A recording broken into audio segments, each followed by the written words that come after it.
Well, with resentment, the underlying emotion is anger. And we're talking about character defects here. So for me to just say that anger is a character defect is not really proper because anger is a natural emotion. And sometimes it's okay to be angry because we all have hardships in our life.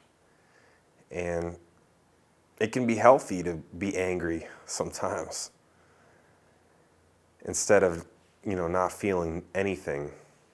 It's better to feel anger than to just stuff it down, and that in turn leads to depression. I know that for me, I did that for a very long time.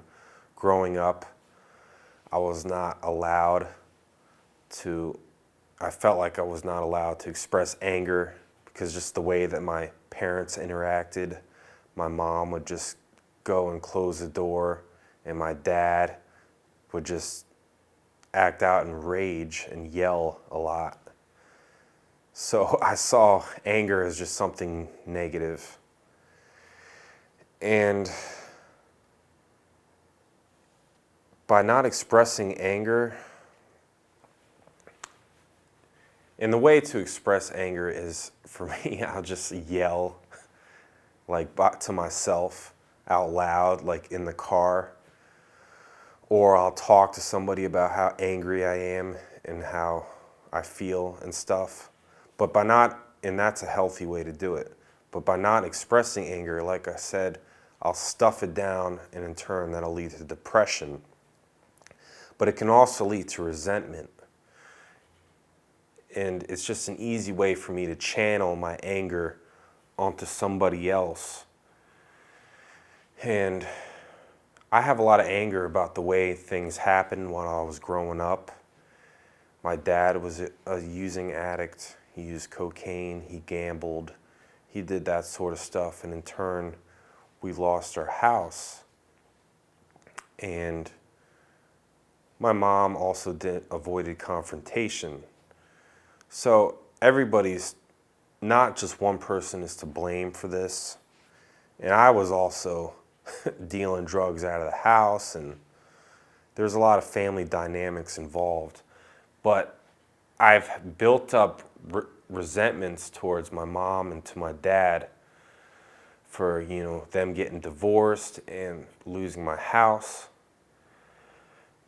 But now I've gained some acceptance with it because I see that it wasn't just one person's fault. So there's no reason for me to just be resentful towards either my mom or to my dad. My dad especially, because he was the drug user and the one that gambled. And I start to have some empathy for him because I'm a drug addict too. So another solution, besides just seeing that it's not just my fault or just my dad's fault or anybody's fault for that matter, I can also pray. And I've prayed for my dad and felt that empathy, and I've seen him go down a better path with it. And that's what I can do for anybody who I have a resentment for. It sounds kind of crazy, like I hate this person, I'm angry towards this person, but I can pray for them and hope that they in turn lead a better life and just are happy, and I just want their best wellness. Because when I'm having resentments, I have this dialogue in my head where I want them to be miserable, or I want them to feel pain. And I mean, it's a sickness. We're talking about the disease of addiction here. And resentment is a real good tool for addiction to use. And it causes isolation, and in turn, I'm looking at myself too, it causes me a lot of pain and misery and anguish by just putting this negative energy onto somebody else. In turn, I'm really putting it on me. And if I see something in somebody else that I don't agree with, usually that's something that has to do with me. So I got to look back at myself If I see somebody, say, like showing off or doing something I don't agree with, and that causes me to be resentful, then usually I'm doing that same exact thing.